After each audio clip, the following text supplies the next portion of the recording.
is the Bearcast, presented by Bird Culture Ford. Bird Culture Ford has been in Waco since 1936. Ford is the #1 selling truck in Texas 43 years running. The Bearcast is also presented by WellMed Medical Management and USMD Health System Dallas. Here's Craig Smoke and Grayson Grundhafer. Hey, what's up, everybody? Welcome into a brand new edition of the Bearcast on Sic'Em365.com, a major hoops edition as we record here on the first day of March 2022. And both the Baylor men and women are coming off of major wins on Monday night. We're going to break that down, also get into a few news and notes regarding football as they get ready for spring drills here in just a few weeks. Also, baseball underway as well and got themselves a series win. Craig Smoke, Sic'Em 365 writer, radio host with you, joined as always by Grayson Grundhafer. And Grayson, a pretty big week for Baylor athletics. We're certainly coming off of a big night as we will get into as we move along here. But first things first, how you doing as the weather has now flipped to spring, it feels like, finally? Yeah, it feels really nice out, and I mean, it's even better when you're kind of talking about the Baylor trajectory of the athletic programs. I mean, they've just been so good. Watching the women's basketball team just go out and absolutely dominate Iowa State was really cool. And then, of course, Baylor men's basketball, I was at that game last night, and it was really cool to see the way Baylor just kind of grinded out that win. I'm telling you right now, that crowd was fantastic for Texas. Last game at the Frank Irwin Center for the men's team before they moved to their new stadium next year. And Scott Drew closed that place really, really well. And the team closed it really well. Just proud of them as they continue to just grind out games. It's really, really impressive. I know track and field got 3 Big 12 championships this week as well. Baseball got back on track. Tennis continues to roll. So a lot to be happy about if you're a Baylor fan, and a lot of good results over the week. Yeah, and we're not going to, on probably every episode, cover every little thing that happens in spring sports, but we'll try and hit on most of the hot topics. A&T also beat Oregon over the weekend, so good for A&T to keep that rivalry pretty one-sided. And, Felicia Mulkey previously with the Ducks a few years ago came to Waco and has done nothing but win. So, shout out to them for a big meet win over the weekend. And, yeah, spring sports are in full swing, but it is hoops season first and foremost right now. And so let's dive into the 2 games last night. It was over the last week, really, on Saturday, it was a big day for both Baylor men's and women's basketball. And let's start with the men because they are, the team that we saw wrap up festivities last night, and they're the team that's sitting right now at number 3 in the country as they got the big game day matchup last week, got a hard-fought victory at the start of the week against Oklahoma State, and you felt like this was a big week coming in. I mean, obviously, this was a big week coming in for this team. You've got just less than a handful of games remaining in the regular season. You're sitting there right there neck and neck with Kansas trying to find a way. They've got to help you, but you can only do what you can do by continuing to win games. And they weren't healthy once again. I mean, another night where you're not at 100% health. LJ Cryer can't go, but just over the last week, they go to Stillwater. They get a really tough win, really scrappy win there, shorthanded. Turn right around, and then it was the full, course, full main event, and they have game day, and they face Kansas, and they get a massive win over the Jayhawks, 80-70 on Saturday. Get only a day to catch their breath and really celebrate that win. I'm sure Saturday night was a lot of fun for everybody. But they have to turn right around, go down to Austin on Monday night. Big Mondays, go game day Saturday to big Monday. And like you said, Frank Irwin Center, been open a long time. A lot of big moments there for Texas and for other schools as well.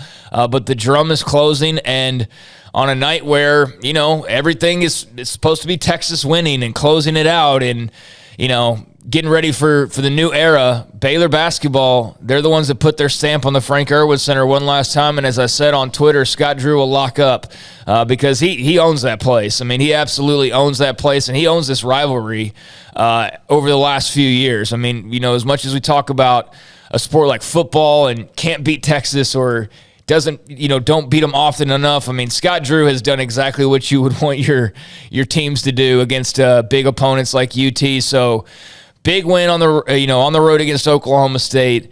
Big game day win over Kansas. Big Monday win over Texas. I mean, what a week for Scott Drew and company, and they are now the number 3 team in the nation once again. Yeah, a lot to talk about with this Bears team. They definitely made a huge push this week. I mean, they went from being a 2 seed, some people even talking about them, as baffling as it was, as a 3 seed.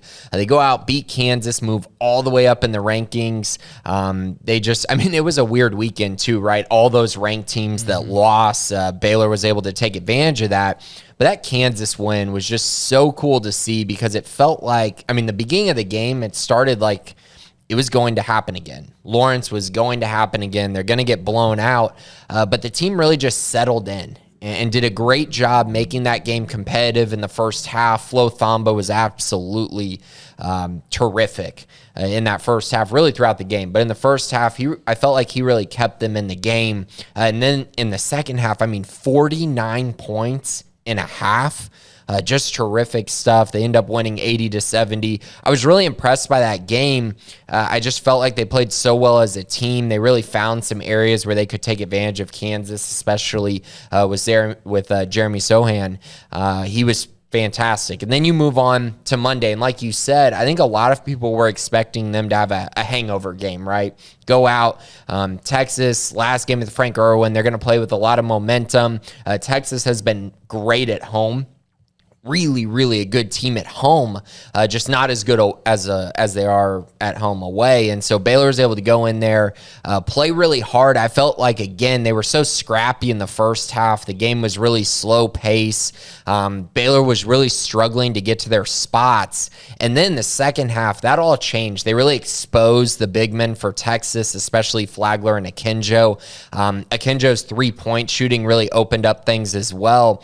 But it was interesting. In the first half, it was much like the Kansas game. Flo Thamba kept them in the game. Well, in this one, it was Kendall Brown. 12 points in the first half. He really kept them in the game. Seemed like 2 threes. Yeah, it seemed like there was quite a few Texas fans who were expecting somebody else to beat them, and it was Kendall Brown that they were like, oh, wait a second. Like, they've got this guy too, and wow, he looks like an NBA guy too. I was seeing a lot of that kind of reaction last night from UT people. Yeah, and I told Jack this. I was watching them in warm-ups, and Kendall made 15 straight threes. And I was just, because I really wanted to watch him, because I've seen him shoot in person a few times, and I just continue to feel like he's a better shooter than he kind of has led on, or that we've kind of seen throughout the season. Saw him hit 15 in a row, and I was like, man, if you get an open shot, just shoot the ball. Like, just shoot it. And he was 2 of 2 in the first half and then didn't take another 3 again. And a lot of that had to do with Texas basically saying, all right, I guess we can't really let this guy shoot threes anymore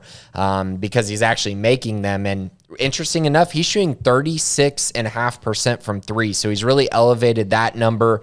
He's been playing really well, really focused, and it all came together in that first half. I was really excited for him to see that. And they also overcame, Jeremy Sohan not having a great game. Matt Meyer really did not play well offensively, did a good job on the glass, but overall they really struggled offensively outside of Kendall Brown, Flo Thamba doing his thing down low, and then of course the main story, Flagler and Akinjo really just dominated that game in the second half. Yes, they did. I mean, you can point to a handful of different people over the last week that have all contributed in some form or fashion to what was a very memorable run and can continue to be that, as they continue this winning streak. But, just in terms of a week of basketball in Baylor history, not trying to make it too grand or anything, but, non-tournament-wise, hard to think of, too many regular season stretches as impactful and as important and as maybe almost in some ways unexpected as well. Just because once you beat Kansas, I think probably a lot of people thought, okay, well, turn right around, go play Texas, home finale, building finale. I don't think many people would have been shocked had they gone out and lost like a close one last night. But for them to beat Kansas, which is so difficult to do, and then turn around and then go beat Texas again, and all this set up by that really tough Oklahoma State win, man, this team's battling. I mean, they are battling and finding ways to get it done. And now, thanks to the bloodbath that was the top 10, as you mentioned, by the end of Saturday night, I mean, yeah, they're number 3, 25-5 on the year. And they're currently technically tied with Kansas. They played one more game, though. So Kansas, once they play their next game, if they win, they'll be a half game up again, and so on and so forth. But if Kansas slips up, I mean, Baylor's right there in a position to pounce on them because of what they just did this past week. Yeah, really. I mean, again, like you said, that's how impressive it was, right? It gives them a shot to win the Big 12. It gives them an opportunity to get a 1 seed, which to me, if they beat Iowa State, that should be end of discussion, especially after this week. They will be a 1 seed if they're able to beat Iowa State. If not, it gets a little bit dicier, but I still think, I mean, if you look at all the metrics, I just don't understand why they're not even higher than they are. They currently have the most quad 1 wins in the country. They're 12-4 against quad 1 teams, whereas you look at the 2 teams ahead of them in the net rankings, Gonzaga and Arizona combined, they have 1 more quad 1 win. I mean, it's baffling. Arizona has 5 quad 1 wins. That's it.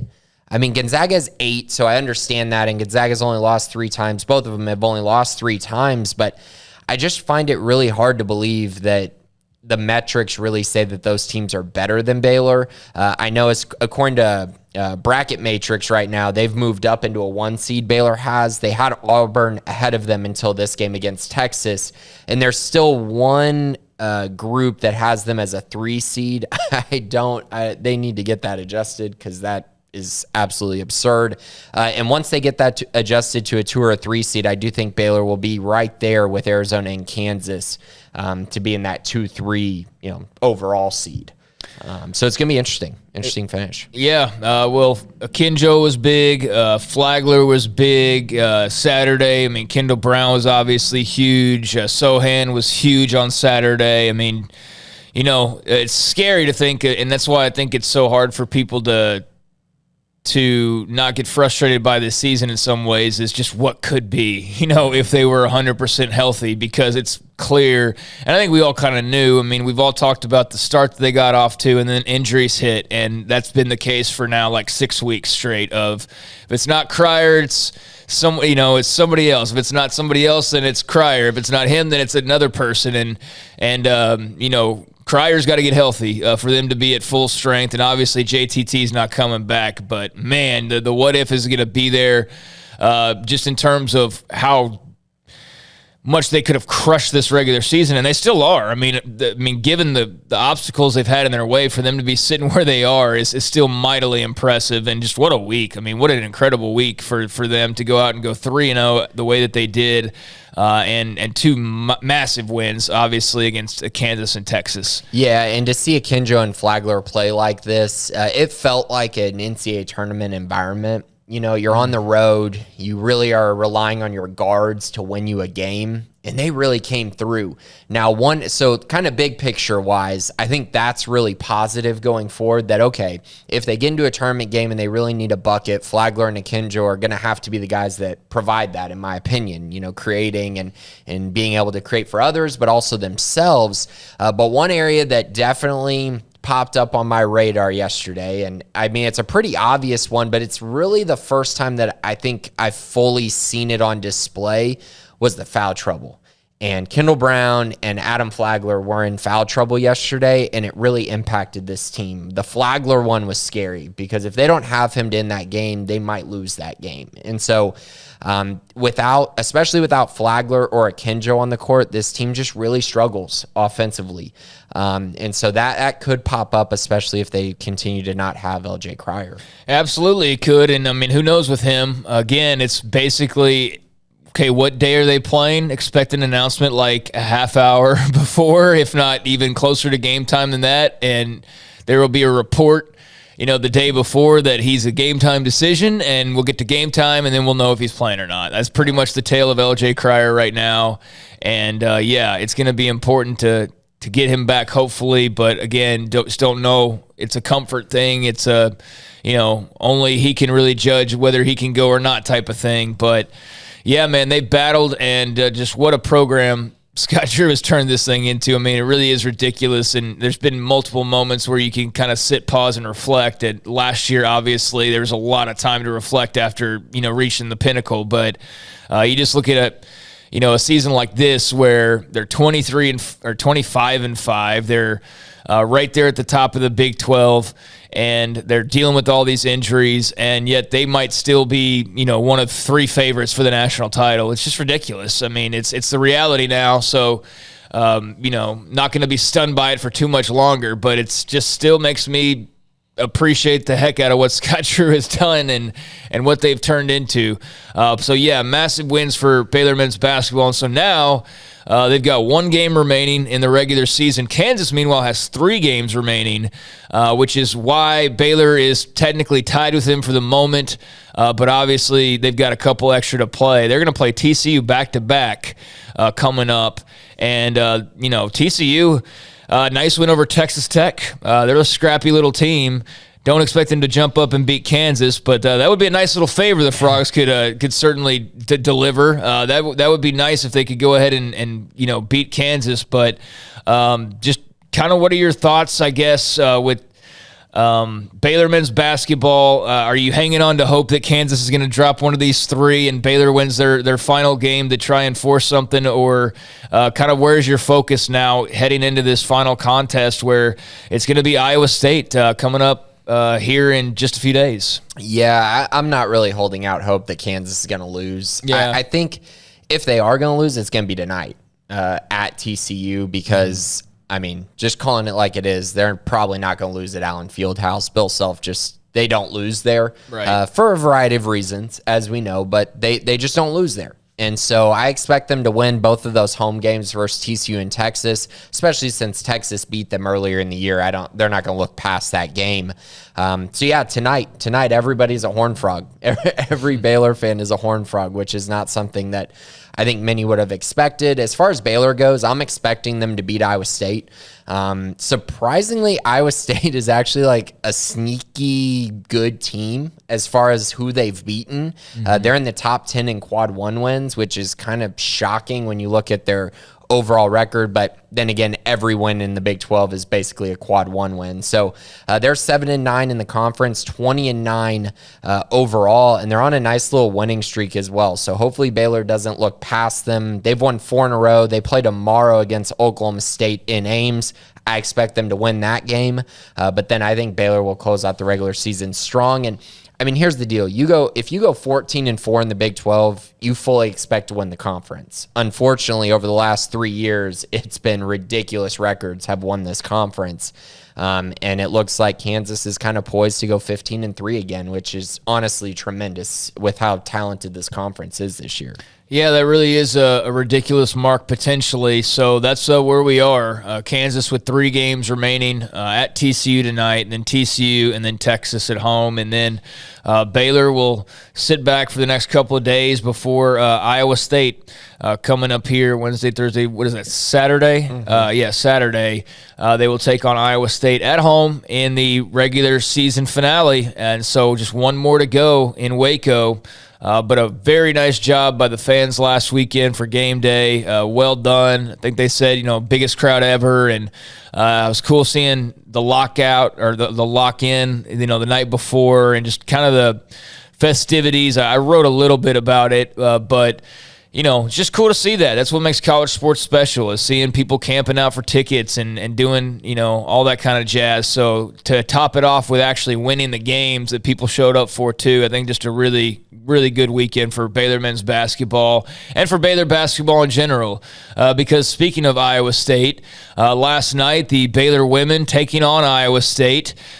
This was for a share of the Big 12 championship, and it was in Ames, Iowa, and there was a packed crowd there because they want to see their Lady Cyclones take home a Big 12 title. And who does Iowa State hate more than anybody? Baylor, at least according to their Twitter, participation. Every Iowa State fan I see pretty much hates Baylor. Like, I think it's almost 100%. So, they were probably licking their chops, especially after getting whooped in Waco just a few weeks before, licking their chops to win a Big 12 title and beat the Baylor women and do it in front of their home crowd. And Nikki Cohen and company Well, they're just too good right now. They have a nice little win streak going. They've really turned things around from the COVID pause and just the getting to know each other phase early on in the season. And they're playing some good basketball. And here in her first year, she is at least a regular season Big 12 champion. Her and her team, Nikki Collin and the Baylor women, after a dominant 87-62 victory over Iowa State. So much for the big championship game. Lady Bears, Baylor women, crushed the Cyclones by 25 points in front of their home crowd with a title on the line. That's how you do it. I mean, that's elite right there. And so big win, top 10 win, share of the championship. They've got one more game to go. Again, another game in Waco Sunday at home against Texas Tech. That'll be a Sunday afternoon game. We're going to just win the Big 12 outright. But, yeah, I mean, you want to see them do that. You don't want to be sharing anything. Like, I don't think you want splitting if you, don't worry. They're not going to be sharing anything. Yeah, but they're not losing to Tech. You want to go ahead and close this thing on out is my point. Yeah. And they did a tremendous job last night. It was never in doubt, and they left that home crowd hushed. And if it was even possible, I didn't think it was possible, but I think Iowa State fans actually hate Baylor more after last night. Yeah, poor Iowa State. They ran into Nalissa Smith. And Nalissa Smith had 28 points and 20 rebounds, 4 blocks.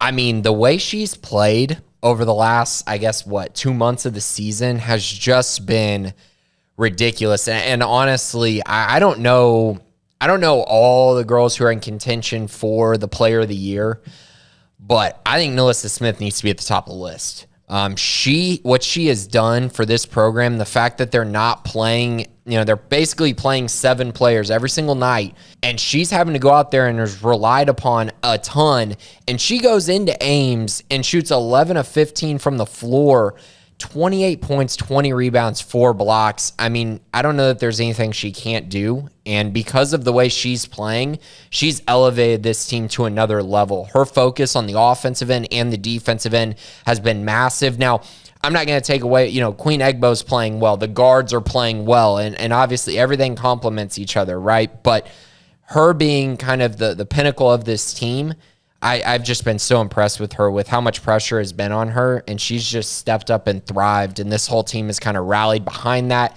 Nikki Collin is coaching just crazy good right now, and this team's just hot. I mean, what they're doing, they are just on fire. It feels like, probably, when we started Big 12 play, kind of when we started talking about that for this team, I think my expectation was they can still make the Elite Eight. This team, I could see them getting upset in the Sweet 16, and now after watching them over the last couple months, I think this is a Final Four team. I think this is a team that could win the national championship. If everything falls right, which obviously it has to win a championship, I think they can absolutely get there with the way they're playing.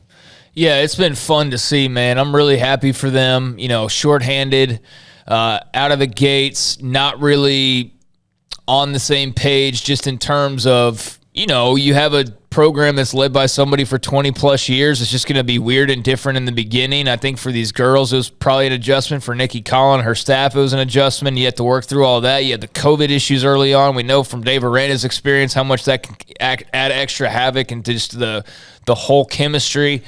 And, man, they kept their heads down and just kept battling, and now they've gone on this great run, and just a walloping Iowa State last night with the championship there for the taking. I love seeing that. Just go out and grab it and take it, and that's what they did. And so, yeah, for all the hand-wringing, for all the people upset, it's not going to cure anybody's heartache over, another coach who used to be here, because she had a lot of fans. But for any doubters of Nikki Collin, that was not a good night for you last night. And for supporters, that was a great night, because that was something that, kind of like when Art Briles left Baylor football, like, they'll never win another thing ever again. It's kind of that reminded me of that in some ways. And, it's not a national championship. It's not even an outright title at this point, but it is a Big 12 championship for the regular season.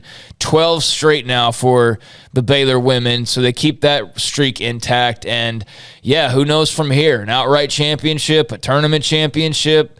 March Madness, we'll see how far they can go, but they'll definitely be one of the teams with the way NaLyssa Smith is playing right now that people are going to have circled. And the Lady Bears aren't going anywhere. I keep saying that. I'm sorry. I'm just years of saying it. But the Baylor women aren't going anywhere. That's my point, and I'm excited to see what they do here over the rest of the month of March. Yeah, and currently Bracketology has them as a 2 seed in the Wichita region. That would be Louisville's region right now. I still think this team can get up to a 1 seed. I mean, if they win out, it's going to be very tough to keep them out of that 1 seed, especially if they're able to get a win maybe over Texas again, get a win over Iowa State, maybe Oklahoma, redeem the 2 losses they had to Oklahoma, maybe in the Big 12 tournament. I think they can boost their resume enough to get to that 1 line.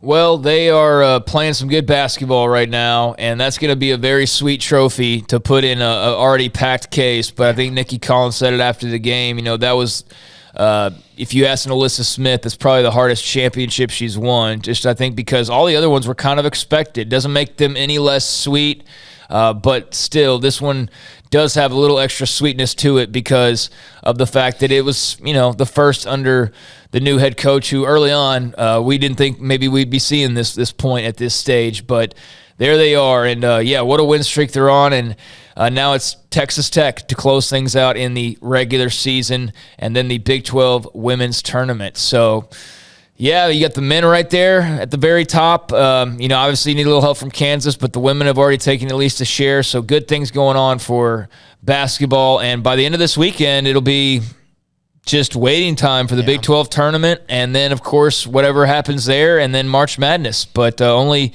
a regular season game left for both the Baylor men and the Baylor women.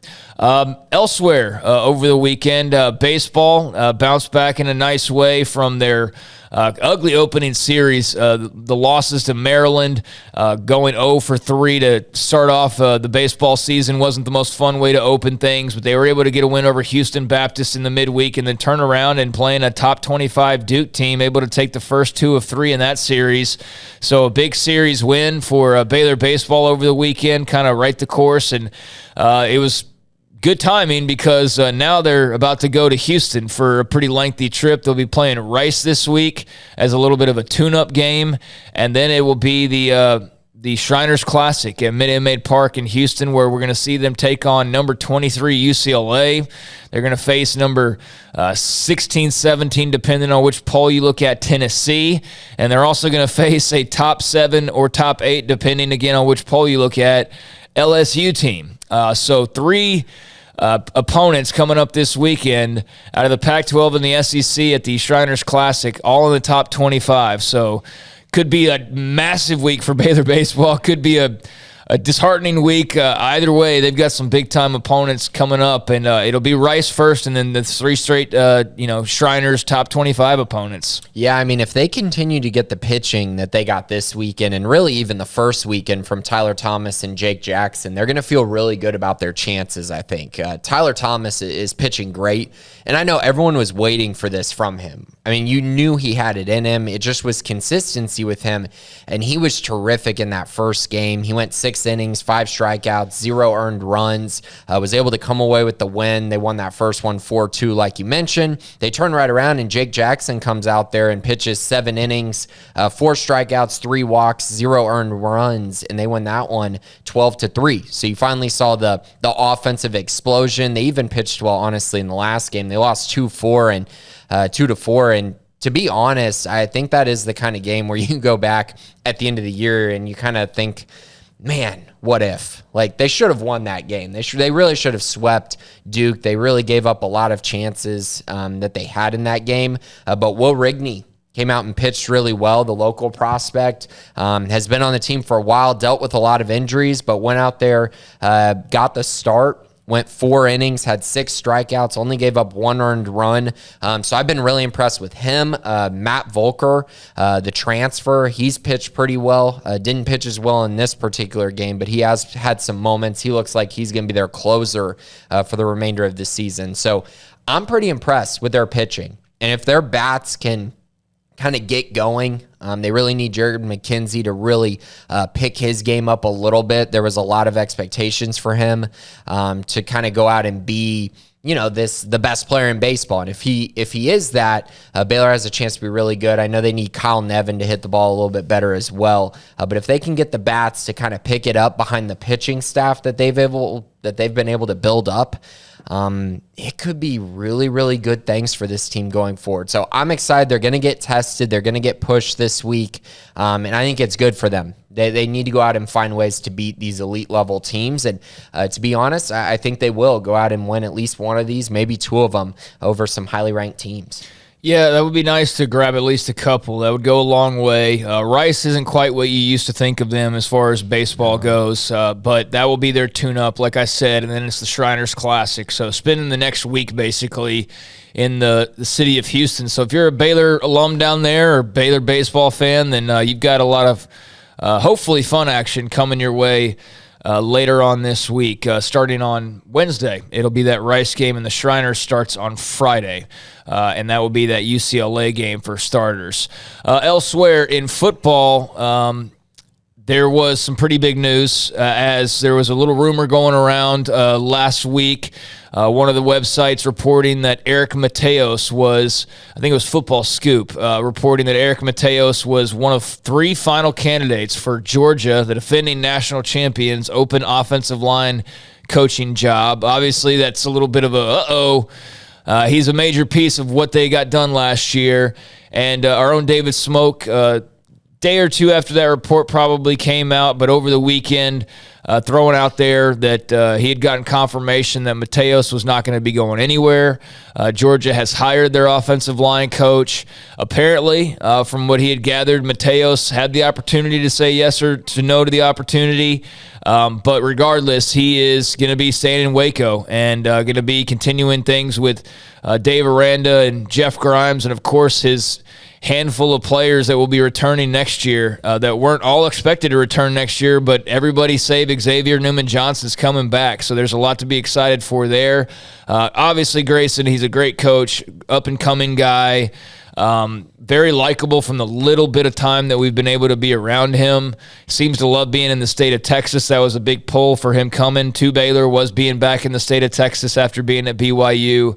And just a fun social media follow, but great coach, obviously, and the players love him.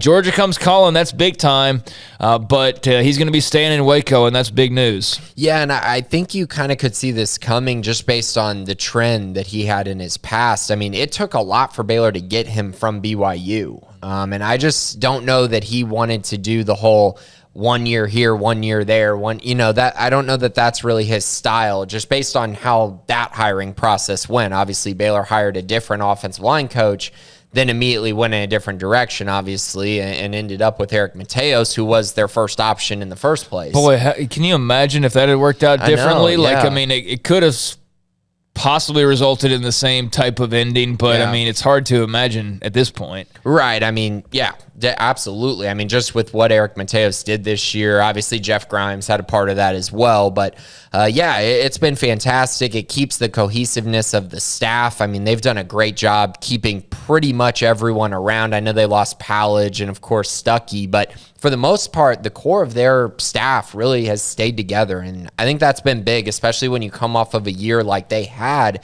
These guys are going to be wanted, and I mean, it's clear that Eric Mateos is probably one of, I mean, based on what I saw, I don't know that there's an offensive line coach that's better than him. I mean, because of how bad they were in 2020 to this year, I mean, it was unexplainable. I saw the difference. I saw Georgia fan. I'll say fan, not plural, because I don't want to make it sound like every Georgia fan is this way. But I saw at least one person that when those rumors came out was like, Eric Mateos, we can do better than him. And I was like, I'm going to know that you're an idiot and not even respond to this, because you, like, if there was ever just like a, hey, I'm an idiot, like you basically just written it in Sharpie on your forehead is commenting Eric Mateos isn't that good and Georgia can do better. I was just like, you know absolutely nothing about what you're talking about. Please go watch any game from 2017 to 2020 and then compare it to this year's film, and you're going to be blown away by the job that Eric Mateos did in 1 year. It took him 1 year to do that. And I also will say, I think it's also appealing because I mean, Eric Mateos is returning 4 of his 5 offensive line starters. I mean, Baylor's going to be dang good again, and he might get an opportunity to be a coordinator next year, get an opportunity at a different job outside of just the offensive line. I mean, that's a possibility for him with the trajectory that he has at Baylor. So I think it's massive for the Bears too. Again, it keeps that cohesiveness, and obviously Eric Mateos is a guy that I think, like you said, he's kind of becoming a fan favorite just with his social media engagement, the way he's recruiting. I mean, he's recruiting at such a high level. When you saw this 2022 class, their start to the 2023 class, I mean, he's really done some great things on the recruiting trail. So I think it's massive for Baylor football in general, and a great job for Dave Aranda to find a way to keep him.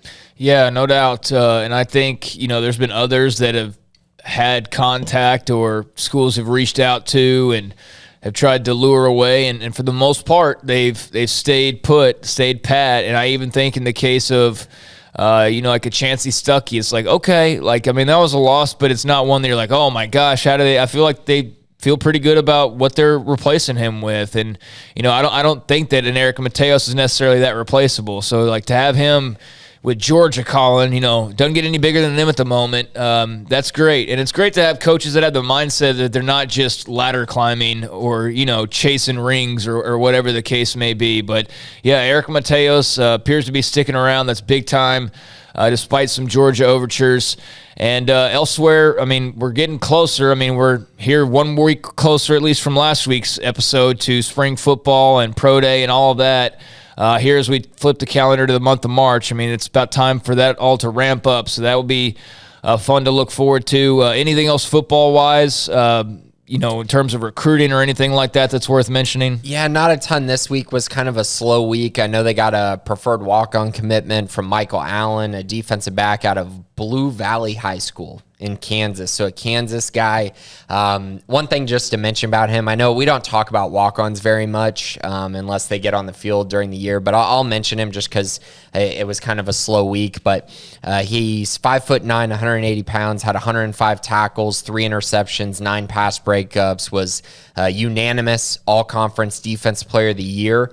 I talked to him for a little bit yesterday. He actually mentioned a big part of his decision was the fact that he would get to learn from Dave Aranda and Ron Roberts, and his goal is to be a coach one day. And he said that was huge for him. Yeah. Smart kid. Right. So to learn from those guys, he felt like that it just was an opportunity he couldn't pass up. And it's kind of funny, too, because he had a preferred walk-on offer from Iowa State with Matt Campbell. And, so he wants to win is what you're saying. He wants to actually win games. Well, and he wants to learn how to be a coach from the other coach, from Dave Aranda, not Matt Campbell. The one that wants to win. It doesn't that was your expectations. Let's, I don't want to rehash all that. But, I would pick Dave Aranda as well. Just based on that press conference alone, I would pick Dave Aranda. Ask Caleb Collins how that's worked out. Yeah. Being a young coach under the Aranda Roberts tree. It's worked out pretty well for him so far. And I think he's a guy that's, obviously going to have attention as well, being a young coach coming up. So, a little bit chill on the football front outside of the Mateo sticking around news, which is obviously massive. We can move on from that, but we'll have plenty of football news coming up here very shortly with spring ball, pro days, all that good stuff winding up here in the month of March and really here over the next 5-6 weeks. There will be probably something football related to talk about pretty much every single week, certainly once spring ball gets going. So A&T won. Baseball had a good weekend. Basketball, obviously, huge for both programs. Anything before we get into the mailbag here? Yeah, I also track and field. 3 Big 12 championships. That's pretty cool. Indoor wise. Yeah. So that was impressive for them as well. So just wanted to give them a shout out because that's big. And tennis beat Oklahoma this week without their best player, Adrian Boitan. So men's tennis keeps doing their thing as well. Keeps winning matches, which is great to see. So shout out to men's tennis and track. I think Texas won both championships for the Big 12.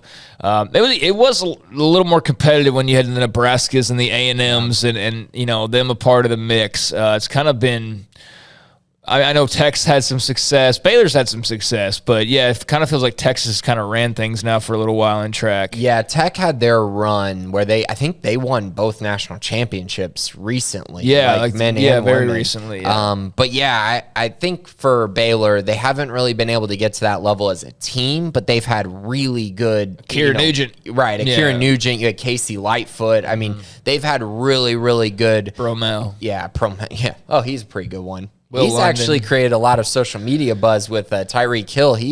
I'm hoping a race happens because my goodness, that'd be fun to see. And I think I'm taking Trayvon Bromell. By the way, I'm always taking the track guy over the fast football guy. Right. Yeah, the guy who runs for a living, not just because he's fast on a football field. Like Tyreek Hill focuses on other things other than just running fast, whereas Trayvon, that's all he does. You know what I mean? So, but he created a lot of buzz this week. You had Chad Ochocinco commenting, filling in. You had a lot of track superstars saying, really, football guys, you really think you're going to win a race against an Olympic finalist? Like, if that was the case, then these guys, DK Metcalf, Tyreek Hill, would just in the offseason go win an Olympic gold. But it's not the case. No. So, yeah, I mean, they've had individual successes, like you said. Quite a few, just named a handful from just the last, 3-4 years. But, picked up 3 Big 12 titles. Akira Nugent gets another one. And she's been fantastic. So, shout out to Baylor Track. As again, just fun to have spring sports rolling on along here. So let's get into the mailbag to close out this week's episode. Scotty B will start us off. How surprised were y'all that Baylor men's basketball won the last 2 games against Kansas and Texas and Austin? I was somewhat surprised, but I knew it was a possibility. Yeah, I was kind of surprised that they went 2-0. I thought they might lose one of them. Didn't really know which one. Once they beat Kansas, though, I felt like they were going to go in and take care of business against Texas. I just felt like they were the better team, even though Texas had been so good at home. And I know you're coming off of an emotional win. But I really was more concerned about the Kansas game just because I had this feeling and a gut feeling that Kansas was just really, really good this year, which they are. But Baylor found a way. And so, yeah, I'm not entirely surprised after they beat Kansas. But, yeah, the 2-0 thing, definitely surprised by that. Yeah, I was a little bit surprised. I thought they'd probably like you said, whatever one they, Kansas, whichever way that win, I thought they'd do the opposite the next game. Beat Kansas, probably lose to Texas, lose to Kansas, probably beat Texas, but not shocked by any means. Buy or sell the way Baylor women's basketball has been playing recently. They make it to the Final Four in year 1 under Nikki Collin. I could see either, to be honest, but I am buying it, though I do know it will be difficult. Yeah. I don't know if I'm ready to, proclaim Final Four just yet, but I think they've got a crack at it, certainly. I mean, they're a top 5 team in the country right now. But, I mean, even as we saw with Kim's best teams, it's not that easy to get to a Final Four. You hit the wrong team at the wrong time, and Louisville still gives, certain fans, I don't want to make light of PTSD, but you know what I'm saying? That weird, oh, gosh, not that game. So, it's much easier said than done, but they got a shot at it. I don't know that I'm buying them as, national champs with this run, but a deep run, that would be kind of disappointing at this point to not see them make a deep run. But it's just really hard to make a Final Four. If they did that in year 1, that'd be pretty dang cool for Nikki Collin and company. Yeah, let me put it this way: I would be shocked if they didn't make it to the Elite Eight. Yeah, I'm about Elite Eight level. Yeah. Now my issue is when they've played the elite teams this year, they have lost. Now it was early in the year before they started playing really well, but if they have to play a 1 seed in the Elite Eight, that's a little concerning because those 1 seeds are going to be really, really good, and you're going to be tested in ways that you haven't been tested. Your depth, especially, is going to get tested, which I'm a little concerned about. And then also, if Nalissa Smith gets in foul trouble, I don't see any way that they're winning that game. So it's just one of those elements where if things go wrong, they could go really, really wrong. So I'm gonna sell it. I think they're an Elite Eight team, not a Final Four team at the moment. Yeah, I'm going to sell it too. I think they can get there if things fall the right way, but I'm not going to bank on that right now. But we'll see. We will see. They're playing with a lot of confidence right now. So, yeah, we'll both sell that, but not ruling it out entirely. Thank you, Scotty, as always. Doc Crowell, what's the biggest potential trap game for football this upcoming season? Trap game. Oh, man. I have to look back over the schedule. Yeah, that's a tough one. I think, trap game means it's a team that you're not really thinking is going to be great, but that they could give you a problem. And I kind of think going to BYU, I know it's early in the year, but that kind of feels like a little bit of a trap game to me. And I know it's early in the season, but you're playing Albany the first game. Then you have to go play at BYU. And I think after last year's game, everyone's thinking, oh, they're just going to dominate BYU and it's going to be all fine. But I could see BYU giving them some trouble early in the season. I would hope the other games on their schedule, the only other one that stands out to me as a pure trap game is maybe that at Texas Tech game right before you go play at Oklahoma. Those are the two to me that kind of stand out. I just don't feel like that'll be a trap because there's going to be so much talk about McGuire. Like, that's not going to be one of those that sneaks up on you. I feel like that's going to be, a lot will depend on where the two teams are at that point. But I feel like there's going to be some promotion for that ahead of time of like, oh, it's the former coach versus so they're going to be very well aware of that. But I could see, you play Kansas and then you're overlooking them for OU, a week later potentially. I would just hope this team's got a little bit better of a mentality than that at this point. But, I don't really feel like there's great candidates, honestly. That BYU, that's only week 2. So it's like, how much are you really caught off guard in week number 2? I was kind of eyeing that Iowa State just because that's the first Big 12 game and it's in Ames.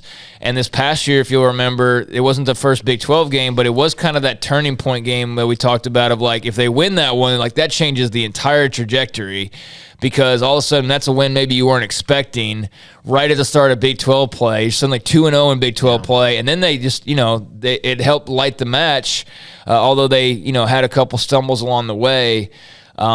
So I don't know if I would call any game right now a trap game, but like as far as a fork in the road, I think it might be Iowa State early on in the year again. Yeah, I could definitely see that, especially right before you play Oklahoma State, who I fully expect to be the top 2 teams in the league, Baylor and Oklahoma State. But I think we'd be wrong to not also bring up the fact that TCU has dominated them. Oh yeah, for years, and they play them in Waco right before they play Texas. That could be a trap game again, like it was this year, where Baylor's looking all good, might make the college football playoff, and then they just lay an egg against TCU, an unexplainable egg. And that's happened more times than not, unfortunately. Yeah, that might actually be the best one to go with because TCU owns them right now. And I might just talk trash about that until they go out and actually beat TCU. Because at this point, it's not like... We should make it a running thing. Yeah, all season. Look, dude, like there's been really good Baylor teams that had no business losing to TCU that find a way to lose to TCU. Like not even with Gary Patterson coaching this past year. Like that's even more ridiculous. But as much as Baylor fans probably hate to hear it, TCU owns the football series, and there's just no debating it. And at least most recently, and they got to correct that. They got to figure out a way to correct that. Yeah, and we'll get to talk about TCU losing at Colorado and at SMU at the beginning of the year and how they're terrible all year, but they're still better than probably undefeated Baylor. We're gonna have to because they got to go out and prove it. That's one they got to put on the field, go out and prove that they can beat TCU. You got to do it. Really, ever since that rain game, the monsoon game, that's really been the start of their downfall in this rivalry, if you think about it. At that point in time, they were neck and neck. You could even say just beating them in 2014 really started it. That was the end of the, it was. That was the last time. Think about that. It's 2022. We're talking about 2014. Oh, my gosh. You think about the teams, like there's been some Baylor teams that had no business beating them because they were, 1-11 or whatever, and that was understandable. That's like a couple of teams, but there's been some like of 8 those years. Games. Like the Rager game. Yeah, the Rager game was BS. Last year's game. Now, Baylor's one in 2019 was very questionable for Baylor to win that game. Yeah, but that's what one of their only wins in that entire span. Since 2014, it's the only one, right? I believe it is. We'd have to go look, but I think that's right. Golly, time goes by quick. 2015 rain game. 2016 they got blown out. 2017 they were terrible. They never ever blow out TCU either. They squeak by with a win, but TCU will rattle their heads off the wall. Like 2016, Oh yeah, the no mercy. My God, no mercy. And that was also, that was just a dark day for Baylor, honestly. It was. So yeah, they've won the last couple, and a couple of those have had no business. So yeah, that might be trash talk until they actually go out there and play them seriously. But yeah, that's probably the best trap game. Doc Crow, as of this moment, was Matt Meyer's decision to return this year a bad one in regards to where his draft stock was at the end of last year? I mean, I don't think it was a bad one, a mistake. I think he really had a lot more to prove. The problem is he just, to me, he hasn't proven anything. He has not looked good shooting the basketball, which is something I fully expected him to be one of the better scorers on this team, and at times he's just completely off. And when he's off, I mean, he is really off, and he really can cost your team because he takes bad shots or he tries to do too much, turns the ball over. And then he'll have just this crazy game where you go, man, all the potential's there. So I'm not going to say it was a bad one, but I also think, hopefully the debate about him being a true NBA player is pretty much done. I just don't see it personally. Let's see here. C. Mitness, is there any insight into who is having a strong offseason so far? Well, before I walked in, Jackson Player just set a PR with a 500-pound bench. So there's one little note for you. Yeah, we talked about a few guys last week. I think Gavin Byers is really excelling in the weight room. I mean, most of this is weight room training. Like, they're doing other things too, but we're not going to get a full grasp on guys that are really excelling until spring football, when they're actually going out there, putting pads on, running the scheme, showing what they know from the playbook. Like, all those things are a much bigger deal. Right now, it's just who's working the hardest. And I think you get a great idea of it from the weightlifting graphics. You get a great idea of it just based on guys who are rising. I've seen Chateau Reed a lot. I've seen AJ McCarty a ton in the secondary. We mentioned Tyrone Brown at linebacker a little bit. He's another one that's been excelling. The wide receivers have been kind of just taking turns, which honestly is what I fully expected, because they have a bunch of young guys who are all trying to find their footing and trying to figure out, where they're going to fit in the offense. Saw Monterey Baldwin squatting a ton. That was really cool to see. So yeah, I think there's a lot of guys that are putting in great work in the weight room, but I really think spring football is where you're going to know more information early on in spring. And then, of course, it ends with the spring game, which we'll know a ton by then.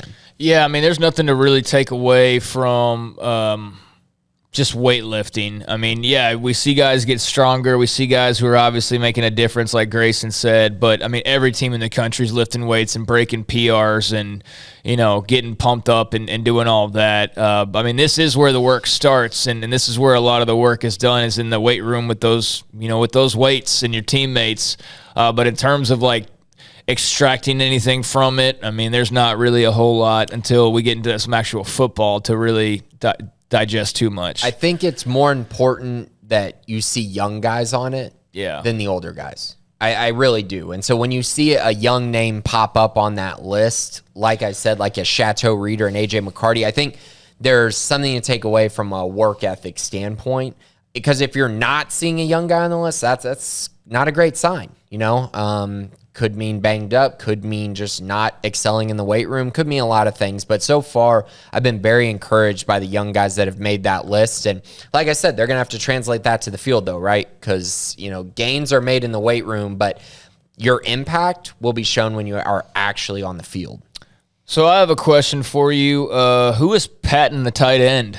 Yeah, so I don't know who it is, but it's a walk-on. Okay. Right? It's not, because when the list comes out, it'll be Jeremy Evans. And also, Jeremy Evans is not on campus yet. He didn't early enroll. So that's what I thought. I was just curious about that last name because it was not recognizable, but that was who they had as like the weightlifter of the day at tight end. But yeah, it's a walk-on. Yeah, sadly, they don't have the roster updated yet till the spring. So the new walk-ons who just became walk-ons aren't listed yet. So I went through and looked, not on there yet, and I don't remember. Obviously, I usually go through and like and sometimes retweet the walk-ons committing and whatnot, but I don't quite remember who it is. But it's not Jeremy Evans, which was the concern, question, whatever you may have. He's not on campus yet. What's the criteria for winning weightlifter of the day from the SNC coaches? I think it's just PRs. I think it's just working hard, showing the work ethic to improve. But I'm not sure on like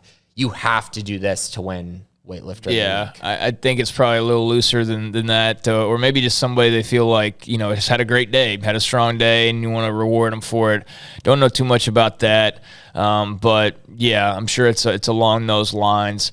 The weightlifting aspect of this, we're probably seeing more than most programs do, just because they're posting stuff on a daily basis. But outside of that, most of the time, you wouldn't even realize it's going on practically. It's kind of like what's done in the dark, kind of work that is usually not privy to us here on the outside.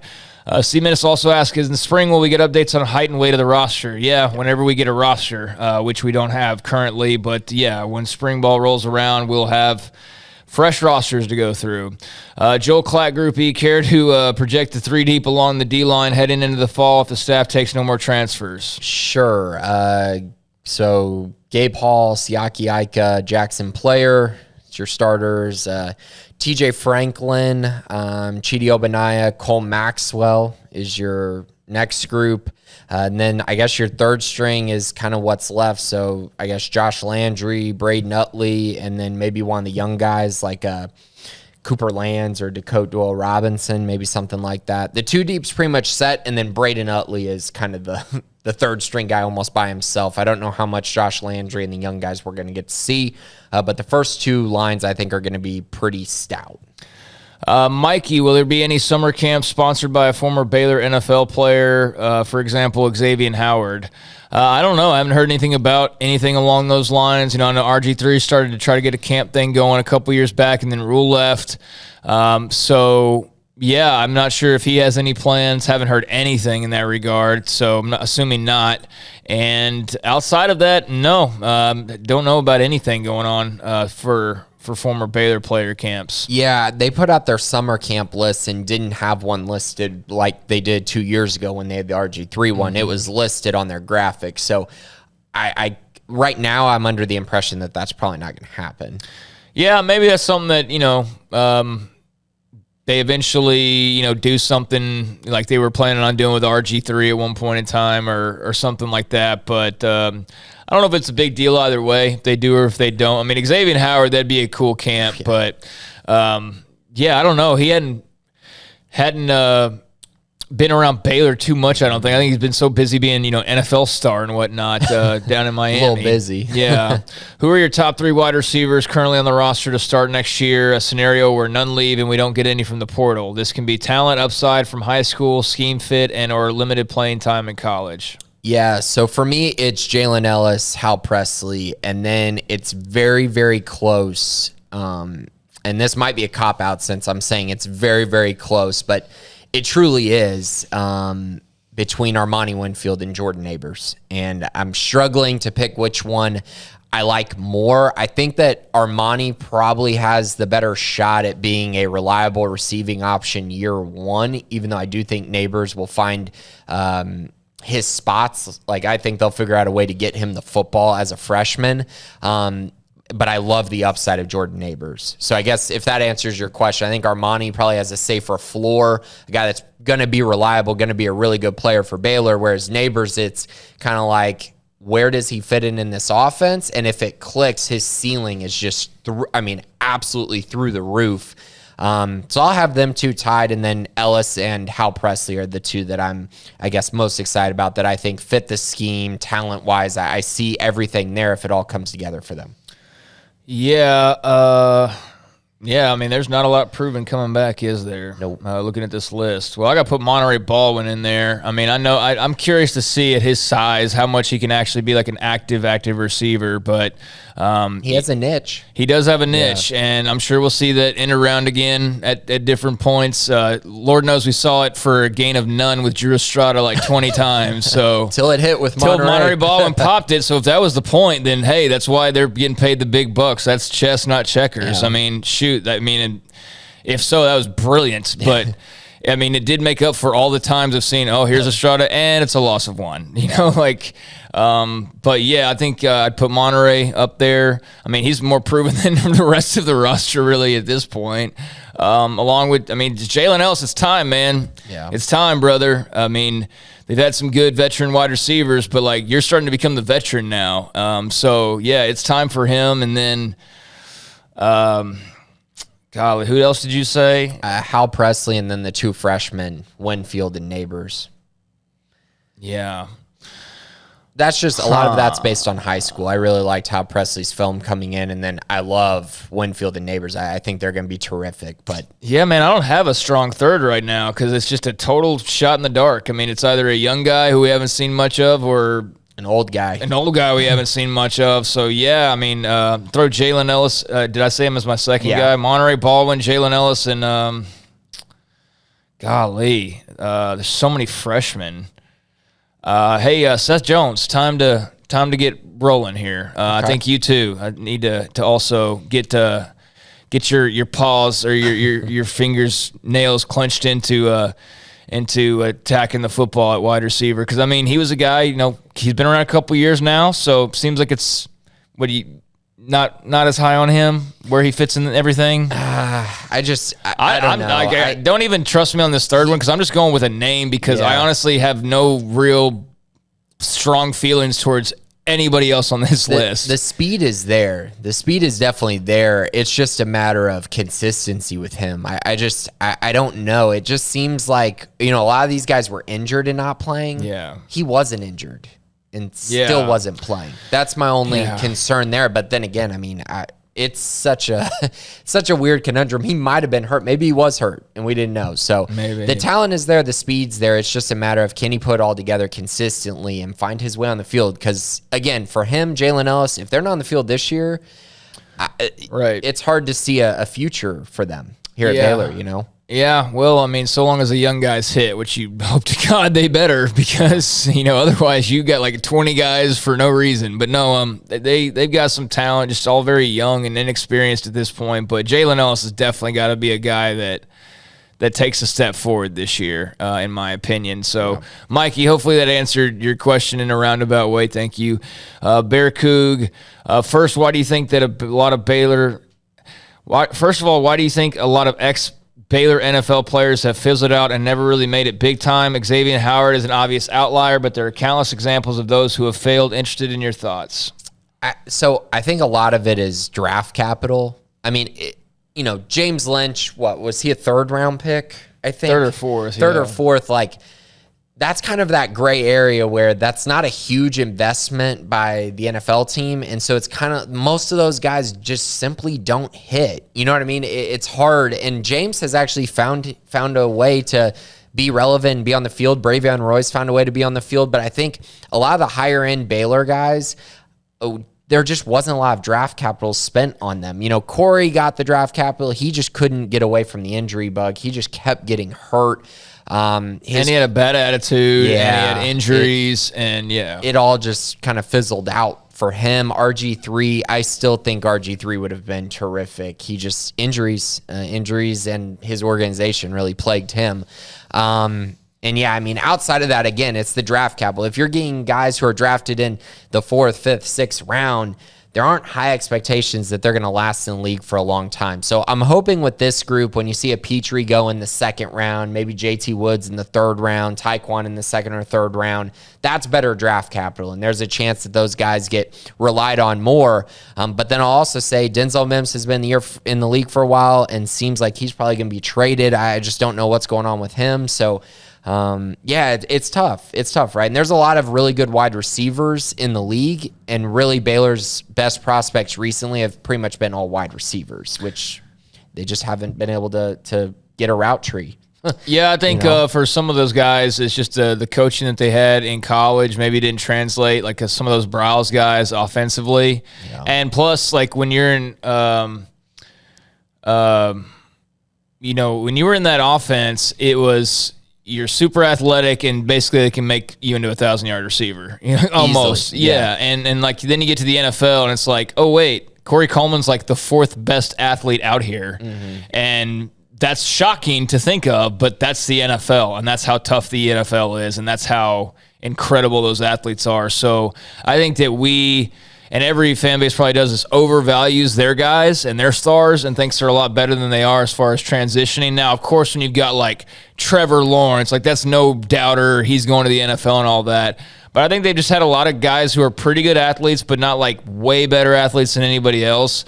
Guys who in some cases didn't really have the right attitude or the right. I mean, how does Katie Cannon not get drafted? And a terrible attitude. You're talking about. Yeah. I mean, he was unbelievable his last year in 2016. I mean, my gosh, and with very minimal quarterback production, he was fantastic and couldn't even get drafted because of what you're talking about. Yeah, I mean, I think that was definitely his big sticking point. So I think it's just been kind of, in some cases it's the personalities maybe, the not knowing how to run routes in some cases, or just the fact that like they've had some pretty good teams, but not really just like superstars when it comes to like NFL level superstars. Billings is kind of just one of those. One of the ones that's kind of, I find that to be... He's just not tall enough, and, and like there's the other thing. Like they might have guys who are really good, but they're a couple inches too short, or they're,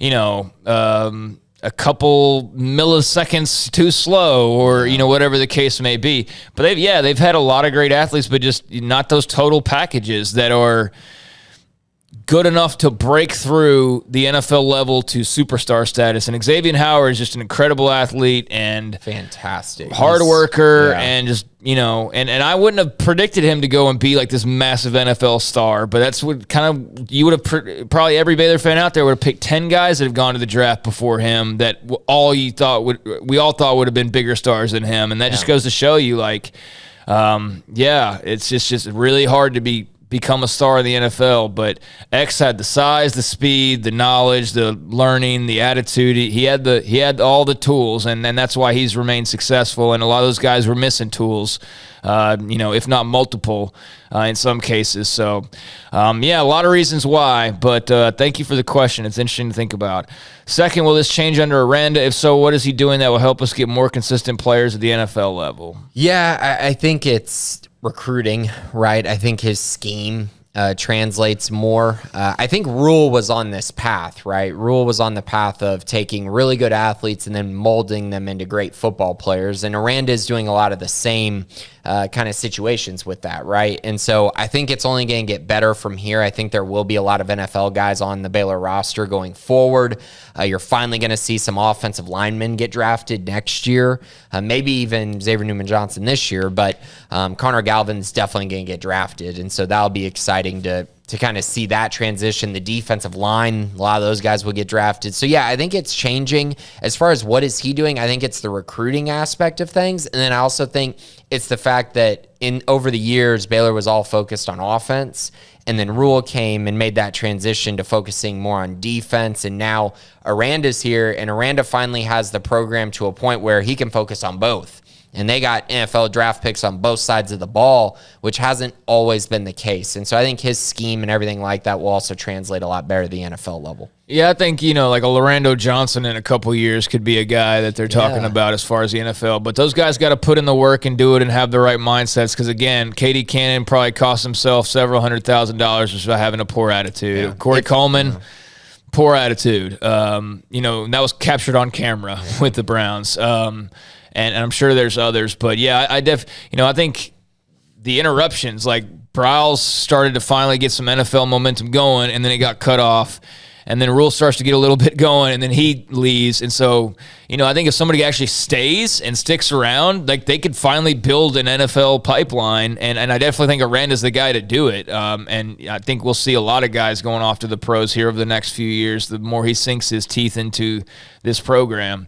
And Bearcook finally says, isn't Bickle coming back for an additional year? How huge would it be to get Bickle and Flo back for our women's and men's basketball teams? The mental toughness from them is off the charts right now. I have no idea if she's coming back. I don't know either. I have heard a lot of rumors that she is. She is. Okay, yeah. Cool. So Jack telling us, Caitlin Bickle is coming back. And again, don't know for sure on Flo, but there has been a lot of momentum trending in the direction that there's a chance he comes back. Eligible to. Yeah, he has a year. James Akinjo has another year just too. That injury is just so horrific that Flo suffer from. Which one? What am I thinking of? EJ. Everyday John? Oh yeah, I was. I don't know why I think of Floyd. Sorry. I was thinking of JTT. No, Everyday John is coming back. He's got another year or two. Flo, on the other hand, he's a senior, but he has another year due to COVID. Gotcha. That's where I got confused. Yeah, he might come back, and James Akinjo technically has another year as well. And, I mean, if he's not going to be a pro prospect, why not come back? With the roster they're going to have next year, I mean, my goodness, that'd be an embarrassment of riches, honestly. Yeah, John's the one I'm thinking of. That's we got to get him healthy. Right, that's for sure. I don't want to bank on him playing anytime soon until he has, a lot of rehab in front of him based on the injury he had. But, yeah, I mean, there are some opportunities if they want to take advantage of it, and it's, obviously right timing, the roster fits and all of that, and what's coming in, what's leaving, all of that stuff. So it's not as simple as just like, they'll be back, but Bickle would be huge for Nikki Collin to have a veteran presence and somebody who's been in the wars. She's got a fun personality too, that'd be big for the men because they're looking at. I mean, they could lose like the entire team practically, and they could lose. Or they lose a couple people, but we'll see when they get to that part of the road. But Bear Coug, it is food for thought certainly, and there are some people that could be coming back that maybe you weren't expecting. That would make things very fun in 2023. So we'll see how that unfolds here over the next few weeks. But that'll wrap us up here.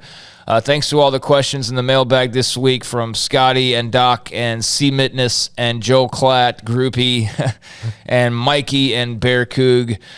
Some good questions this week, and we definitely do appreciate them. And now we'll be off to go do radio and website things, and, of course, a bunch more in store action-wise here over the coming days. Baylor men and women closing out their regular seasons, and spring sports continuing on in full as well. Baseball down at the Shriners Classic, and so much more that we'll get to next week. Grayson, anything before we go? No, another exciting week. Excited to see how these basketball teams finish out, and just another really good week in Baylor sports.